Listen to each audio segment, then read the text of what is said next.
Millions of Americans pause to remember 9/11 today. KXLY4's Ian Cole spoke with a local man and his son who've launched a website for the fallen servicemen and women defending our freedom.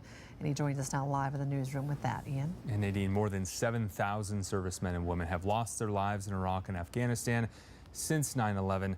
One Army Ranger and his father are working to honor them by spreading each one's story. Each fallen soldier, a story, a family, a son, daughter, a face. It's in those faces and their families that stirred Joe Locknett Sr. and his son Joseph Jr.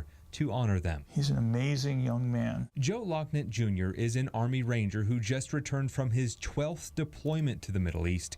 Since 9/11, 15 soldiers from his battalion have been killed, including Sergeant Thomas McPherson last year, 2 days after Joe was pulled from combat for a severe foot injury. Locknett watched the funeral online and was inspired by a phrase from McPherson's sister, "Freedom has a face." And my son looked at me and he said, "Dad, we have to show America that freedom has a face." Locknett Jr. was in meetings all day today at Joint Base Lewis McChord and wasn't able to speak with us, but his dad did. The two launched the website last month. They shot a music video to show the struggles families of fallen soldiers have to go through. There's also a digital memorial wall and a personalized candlelight vigil. Just a few minutes ago, I spoke to a mom whose son was killed 2 years ago in about 10 days. And when I told her that we were going to be able to put her son on the candle vigil, she was very emotional, very grateful. Joseph Sr. says the site is that so people don't just see the brave men and women our country has lost.